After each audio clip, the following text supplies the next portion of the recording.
Pourquoi? Parce que la gendarmerie et la police protègent un réseau pédocriminel, mais d'une ampleur telle qu'on ne peut pas l'imaginer.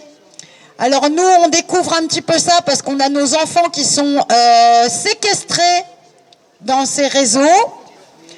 Donc c'est un peu flippant, hein. Je vous dis vraiment, c'est l'ASE rapte plus d'un mouflet sur 2. Vous avez ça dans le petit magazine là, de Carl Zero. Ah tiens, je vais en profiter pour ramener toute la presse avec moi. Voilà, plein d'autres petits micros. Et remercier Vigimedia qui nous a invités il n'y a pas longtemps là, à faire une manifestation devant les médias. Parce que si la police ne fait rien, les médias non plus ne font rien. Il n'y a que Carl Zero qui a le droit de faire un petit magazine qui vend 7 €. Et puis il vous parle un petit peu de ce qui se passe dans l'ASE, c'est-à-dire des viols d'enfants. Tous les soirs, les copains de Jack Lang, de Macron, tous les cocaïnomanes, les dégénérés comme ça, se tapent nos mouflets. Voilà. Et nous, on essaye de les sortir de ces réseaux-là. Et quand on essaye de les sortir de ces réseaux-là, on fait garde à vue, prison ou hôpital psychiatrique. Voilà. Alors moi, je m'appelle Stéphanie. Voilà. J'ai eu un petit restaurant. J'ai payé 450 000 € d'impôts en 6 ans pour ce système. Donc, j'ai bien fait la pute pour eux. Donc, ils se sont dit, maintenant, on va pouvoir prendre son mouflet même. Voilà. C'est un truc de fou ce qu'on vit en France.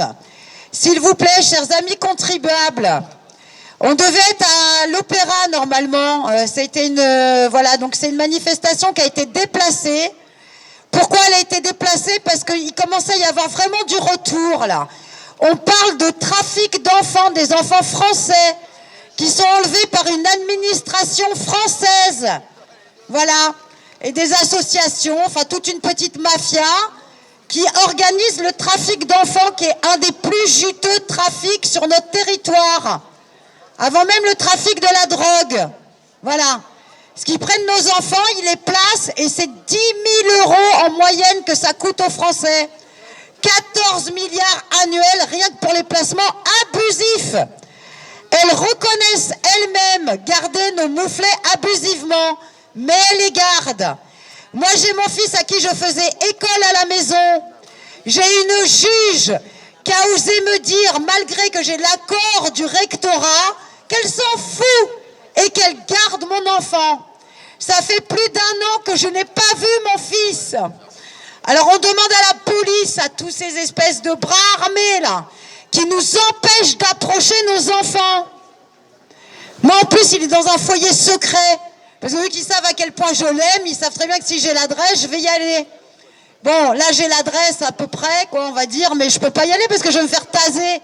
Donc c'est pas me faire taser devant mon fils, je vois pas trop l'intérêt. Donc je demande à BFM, RTL, bidule, machin, nana, vous êtes où les mecs là? Parce qu'il y a subvention de l'ASE, subvention des médias, subvention des cocaïnomanes à l'Élysée, il y en a un ras-le-bol.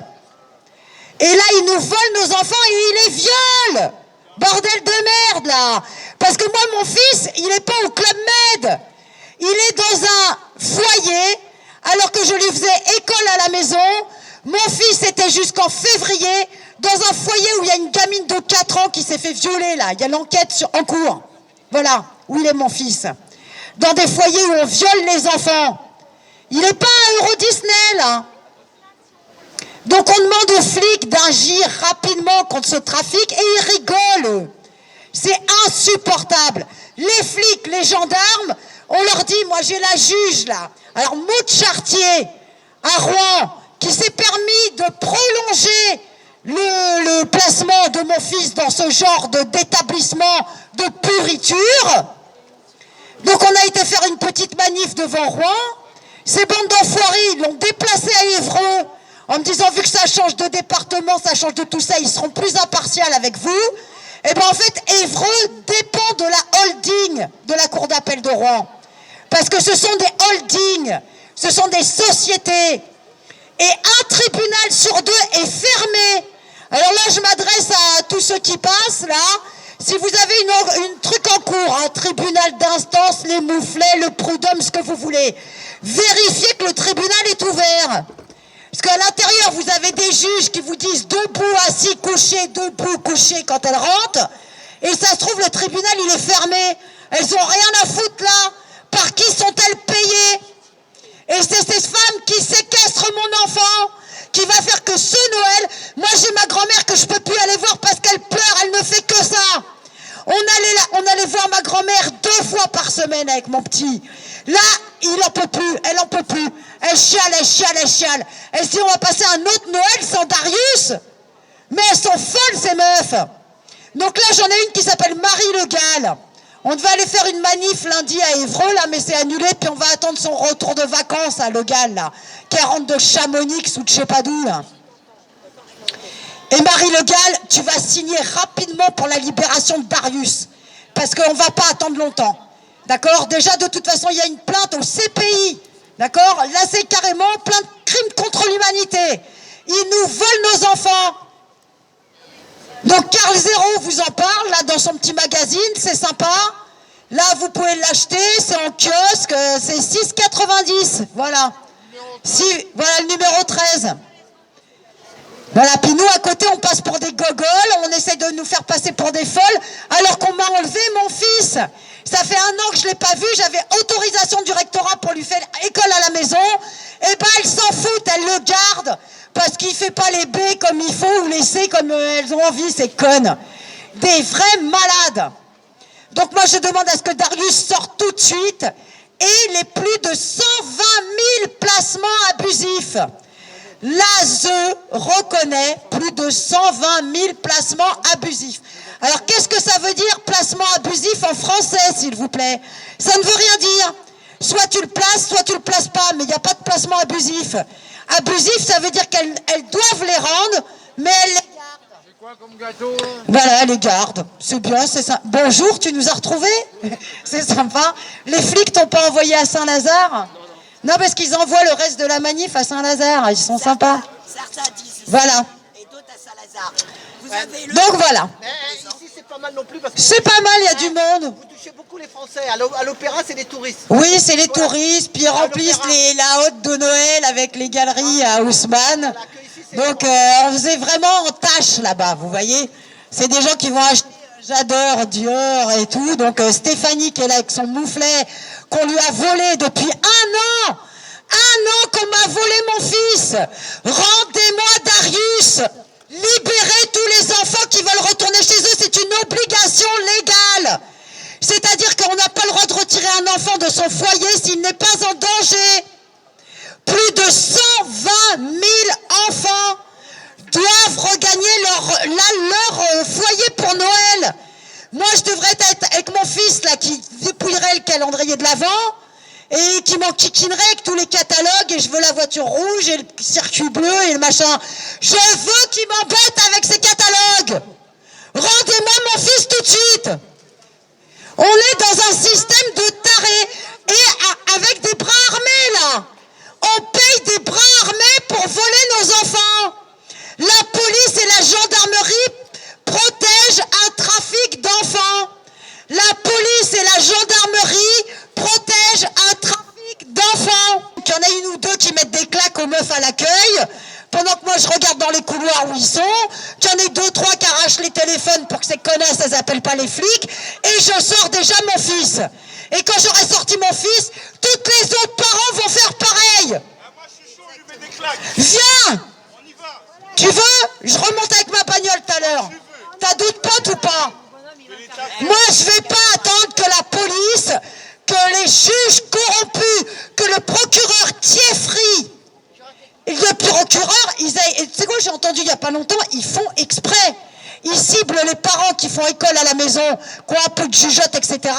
Et le procureur, il te prend dans le pif, il te dit, elle, on va prendre son mouflet. Donc c'est Thieffry qui était à Dieppe, et là il est à Béthune maintenant. Il est à la cour d'appel de Douai. Thieffry, je te jure que toi aussi tu vas payer. D'ailleurs, t'as payé déjà l'année dernière. T'as enterré ton père à Noël. T'as pas compris, le bon Dieu il t'a parlé là. Comprends vite.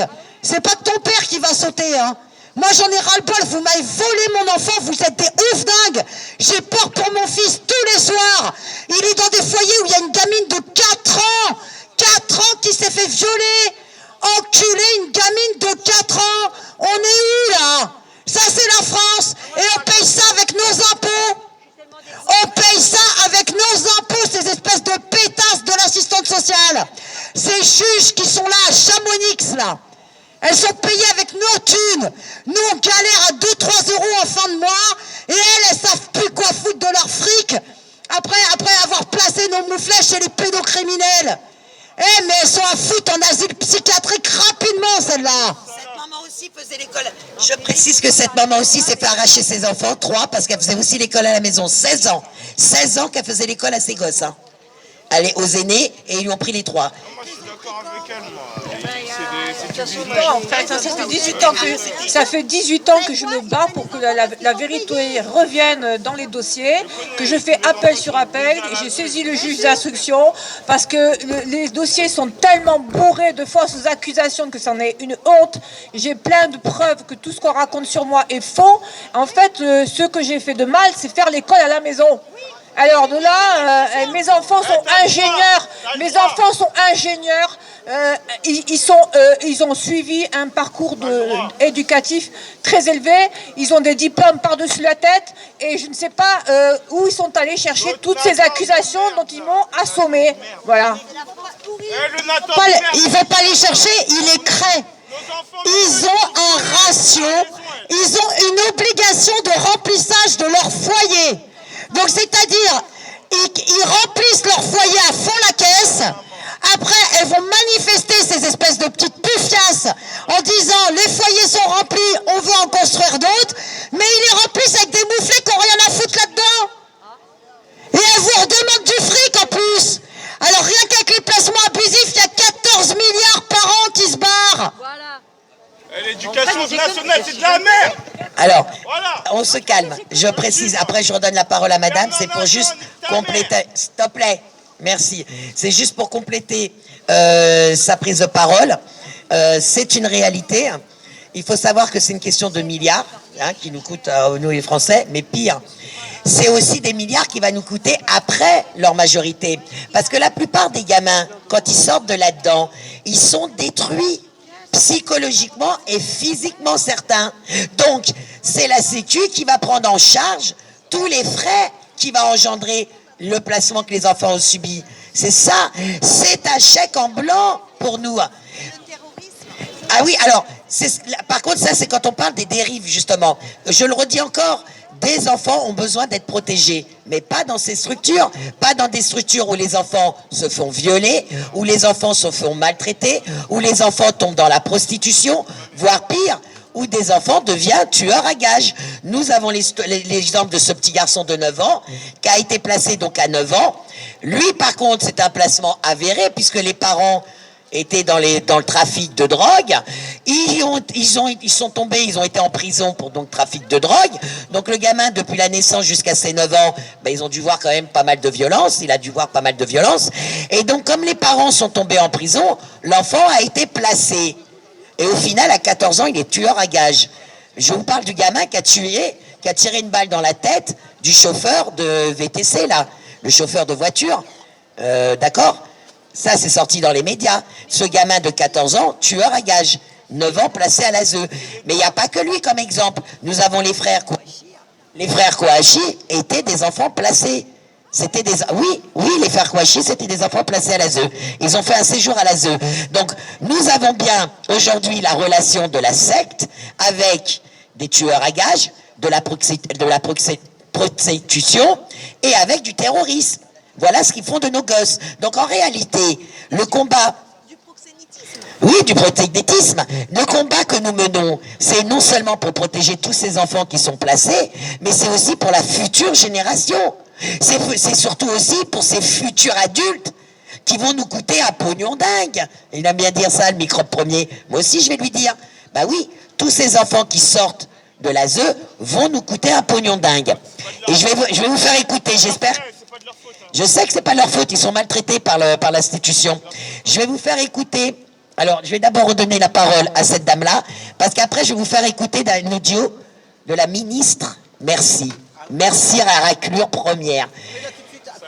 c'est sur ta vidéo. Mets-la tout de suite, après tu... Alors, ouais, mais il faut que je trouve le lien, parce que c'est la ministre, écoutez bien, c'est la ministre. Quand j'en ai parlé, les gens ne voulaient pas me croire.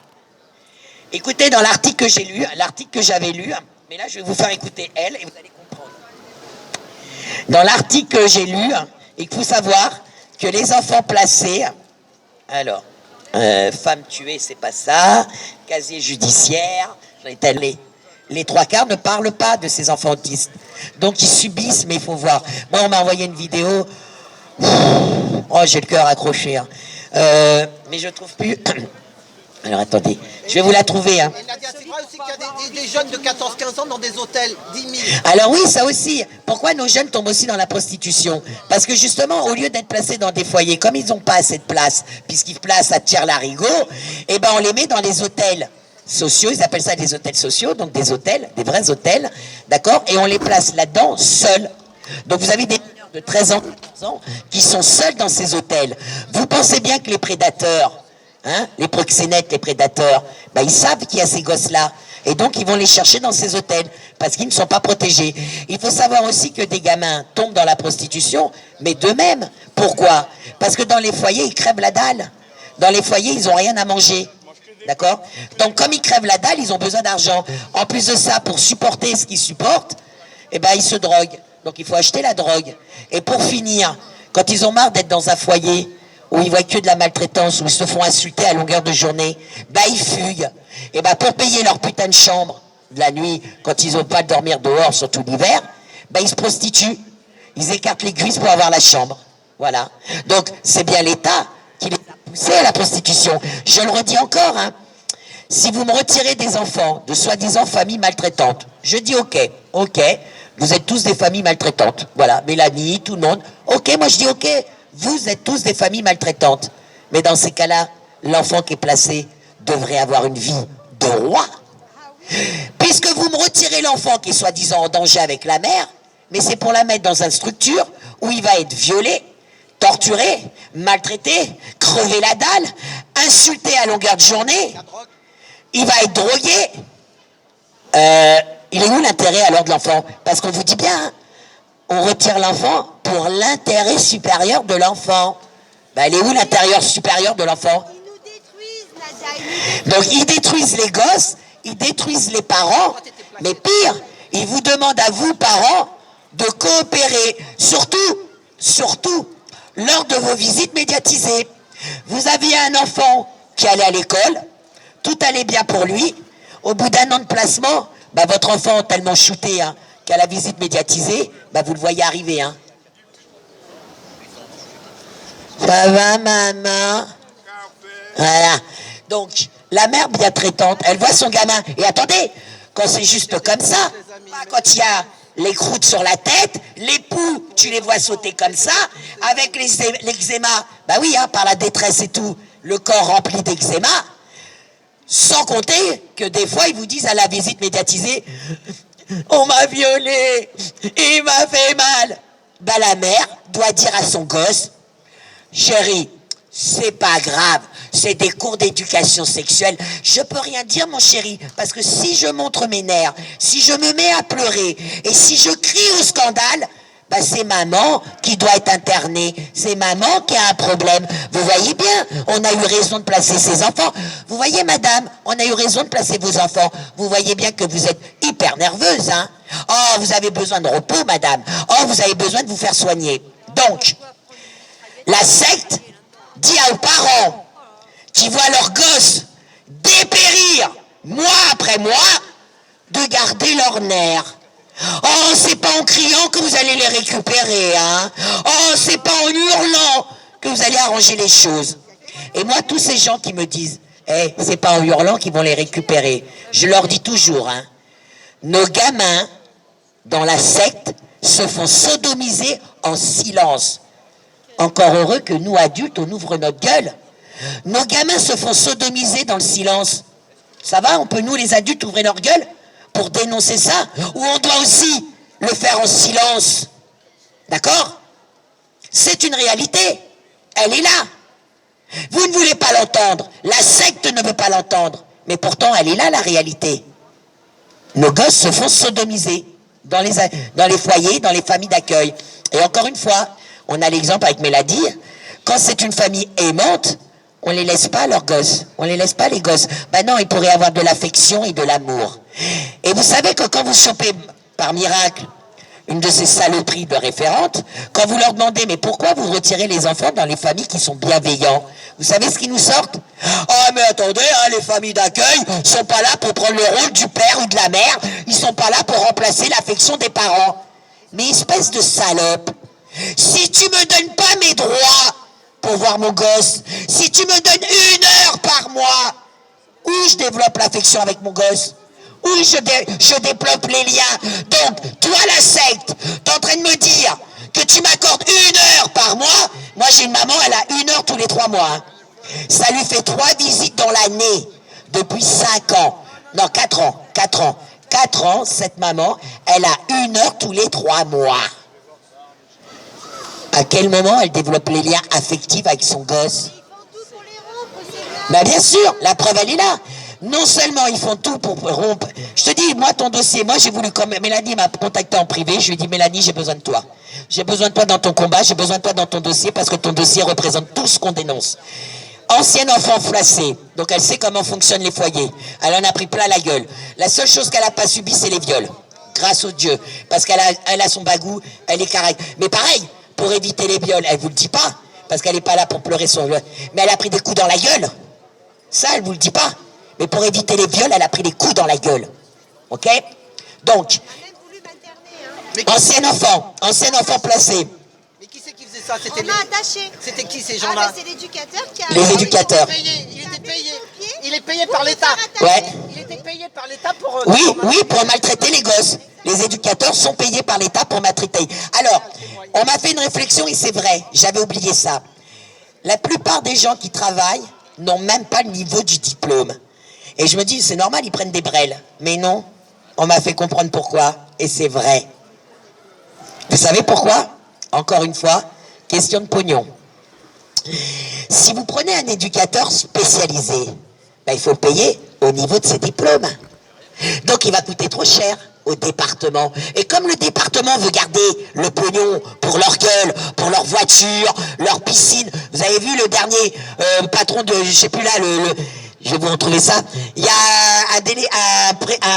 un directeur de département qui vient de se faire choper parce que l'argent du département, il se faisait pour ses frais à lui, hein. One pédop, hein. Restaurant, maîtresse, casino, week-end. Donc, comme les présidents de département ont besoin de l'argent pour le détourner, ils ne peuvent pas prendre des personnels qualifiés parce qu'il faudra le payer à la hauteur. Tout comme les familles d'accueil. Pourquoi on prend des familles maltraitantes? Déjà, leur but, c'est de maltraiter les gosses. Donc, c'est sûr qu'ils ne vont pas prendre une famille bienveillante. Mais pourquoi les familles maltraitantes? Parce que pareil, on n'a pas besoin de les payer à la hauteur de qui devraient être payés. Et c'est pas eux qui vont venir se plaindre de ne pas être payés à la hauteur.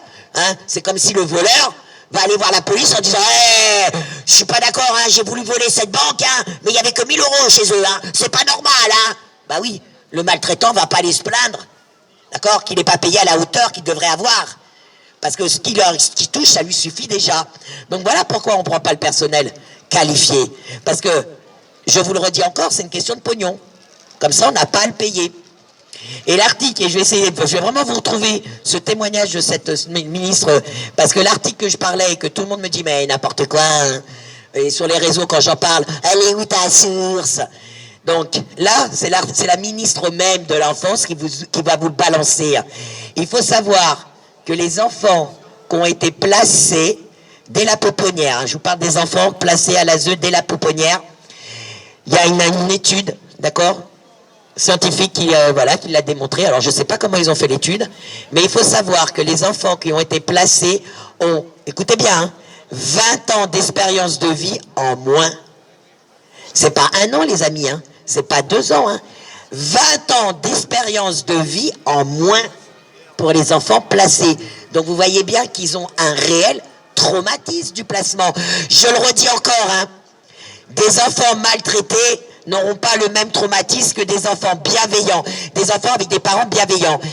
Pour que les gens comprennent bien, nous prenons des enfants qui n'ont jamais connu de violence, enfance, la plupart, chez eux, qui n'ont jamais entendu d'insultes, qui n'ont jamais été tapés, et ont donc ces petits bouchons, on les traite comme des rois, hein, l'enfant roi. Ses parents traitent l'enfant roi. Moi, je vois dans certaines maisons que j'ai été, des parents, mais il faut voir, ils peuvent ouvrir une boutique de jouets, ils peuvent, vous voyez ce que, et de fringues et tout ce qui va avec. Donc, des enfants rois, on les retire pour mettre dans une structure où là, ils vont entendre « espèce d'enculé !» Voilà, un coup dans la gueule. Ils vont se faire comme Mélanie, arracher ses boucles d'oreilles en or dans un foyer qu'elle a été placée. Elle s'est battue pour garder ses boucles d'oreilles. Ils allaient lui arracher de l'oreille, d'accord? Vous avez d'autres enfants qui la nuit voient des viols, et pas que les éducateurs, parce qu'on parle souvent des viols, des pédos, des éducateurs. Mais on oublie de parler des viols des mineurs eux-mêmes entre eux. Un gamin à 8 ans a été violé, une fois sur deux à 14-15 ans, il reproduit ça sur le gamin qui a été placé, qui a lui 8 et 9 ans. Et ça, la justice ne les condamne pas, puisque nous, on a l'histoire d'une maman où sur les 4 violeurs de sa fille, un seul a été condamné, et encore, il n'a rien eu. Pire, ils ont replacé la gamine dans le centre avec les violeurs. Et écoutez ce qu'ils ont dit à la maman. Ouais, mais attendez, c'est des mineurs, hein, et eux aussi, ils ont des problèmes. Hein. Donc, comme ils ont des problèmes psychologiques, bah, ils peuvent rien faire. Donc, on le laisse avec les violeurs. Voilà. On laisse le gamin, la gamine, subir les viols de ces personnes-là, parce que tu comprends, c'est aussi des mineurs, et ils ont des problèmes psychologiques. Donc, c'est ça aussi. C'est aussi pour ça qu'ils prennent les anciens placés. Puisque moi, je l'ai entendu. Moi, j'ai essayé de voir les enfants, parce que vous savez, tous ces jeunes qui sont à la rue, adultes maintenant, qui sont à la rue, les 3/4 viennent des foyers. On nous jette à la rue à 18 ans, hein. Merci, au revoir. Hein. Ah voilà, vous voyez la preuve, il les jette à la rue 18 ans. Donc, 16 ans. elle a 16 ans. Donc, moi, j'ai dit, il faut les approcher et faire des lives avec eux et déjà leur donner des directions. Parce qu'il faut savoir que tout enfant qui sort du foyer a droit à la caisse des dépôts, à la caisse des consignations et dépôts. Ils ont droit de récupérer leur petit pécule. Selon les nombres d'années, le pécule peut aller jusqu'à 20 000, 30 000 euros. Attention, hein, c'est pas rien quand même pour démarrer. Ça, aucun leur dit. Pire, quand on donne l'info, eux-mêmes, ils vont les voir et eux-mêmes, en face, les éducateurs disent « Ah non, c'est pas vrai, ça n'existe pas. » Alors qu'il y a... On devait l'imprimer et les distribuer. On ne l'a pas fait parce que de toute façon, pour l'instant, c'est... Voilà. Mais on va imprimer et on va faire toutes les maraudes. On va faire les maraudes. On va aller voir ces jeunes-là et on va donner toutes les consignes à faire pour aller déjà taper les plus de 145 millions. Il y a 145 millions dans la caisse des dépôts qui appartient à tous ces jeunes. Et moi, je sais pourquoi ils ne les donnent pas. Ils ne les donnent pas parce que j'en suis sûr que la caisse des dépôts, elle a été détournée. Mais ça, c'est pas leur problème aux jeunes. Donc déjà, on va pousser les jeunes à faire leur demande de sous, qui leur revient. C'est leur droit, c'est leur dû, premièrement. Et tu sais pourquoi ils prennent les éducateurs, du moins pour faire des éducateurs, des anciens enfants placés? Parce que ces enfants-là ont été maltraités. Et ils n'ont rien dit. Donc pour eux, c'est normal que d'autres enfants se fassent maltraiter. Et ça, si je te dis ça, c'est parce qu'une fois, j'en ai parlé avec un enfant que j'ai chopé dans la rue, qui a reconnu qu'il était un enfant du foyer. Il a reconnu aussi les agressions. Il m'a dit, ouais, j'ai subi des agressions. Et là, j'ai dit, vous savez que, je lui ai dit, tu sais qu'on déclare des manifs. Nous, on a besoin de témoignages d'anciens enfants placés qui viennent témoigner des sévices qu'ils ont subis. Vous savez ce qu'il m'a dit, le gamin? Il m'a dit, ouais, j'en ai rien à foutre. Moi, on m'a laissé crever, bah, qu'il crève. Et c'est là que ça m'a fait titre. J'ai dit, ok, je comprends pourquoi on reprend des anciens enfants placés pour être éducateurs. Comme ils ont subi et que personne ne les a protégés, ils trouvent normal que les autres subissent. Parce que c'est ça la mentalité, c'est ça la nature humaine aussi. Hein. Elle n'est pas que jalouse et envieuse. La nature humaine veut que tu sois dans la merde. Si toi, tu es dans la merde, tant qu'à faire, tu préfères que ton voisin soit aussi dans la merde. Si lui a réussi, oh, ça ne te plaît pas. Et bien pareil pour question éducateur. L'enfant a subi des agressions, l'enfant a été maltraité, aujourd'hui il est adulte, il est éducateur, fuck, pourquoi tu veux qu'il fasse du bien pour les autres gosses? Puisque, comme il a dit si bien, personne n'était là pour moi. Et donc ils reproduisent la même chose. Et c'est pour ça qu'ils prennent des anciens.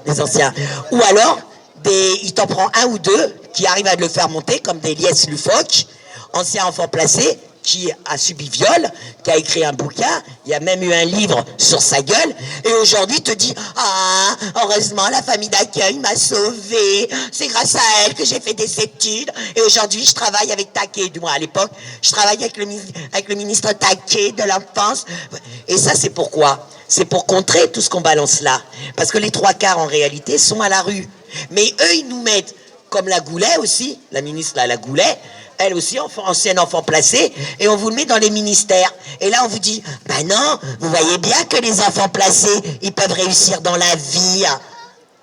Hein? Voilà, c'est ça la réalité. Il vous sort un ou deux du lot, et ça, on vous le vend comme une généralité. Non, non, la généralité, c'est tous ceux qui sont dans la rue. D'accord? Il faut avoir une bonne force de caractère pour sortir de ça. Oh, la mère l'envoyait pas tous les jours à l'école. Ok. Bon, apparemment, l'État veut que nos gosses deviennent tous des super étudiants. Comment ça? Les enfants placés sont déscolarisés? Comment ça? Les enfants en foyer, en famille d'accueil ne vont plus à l'école? Nadia, tes neurones vont prendre un coup là. Attends, t'es en train de me dire que tu m'as retiré l'enfant à la mère parce qu'elle l'envoyait pas tous les jours à la maternelle pour au final que l'enfant ne soit plus scolarisé? Il n'y a pas un blême? Donc on devrait tous attaquer l'État, parce que l'État met en danger nos gosses, d'accord? Pas que question de scolaire, mais sur tous les plans. On retire des enfants à des parents qui soi-disant mettent leurs gosses en danger pour les mettre dans des structures où ils sont 100 fois plus en danger. Voilà la logique française. Voilà la secte, comment elle fonctionne. Maintenant je vais laisser la parole à la maman, et en même temps ça va me permettre de trouver...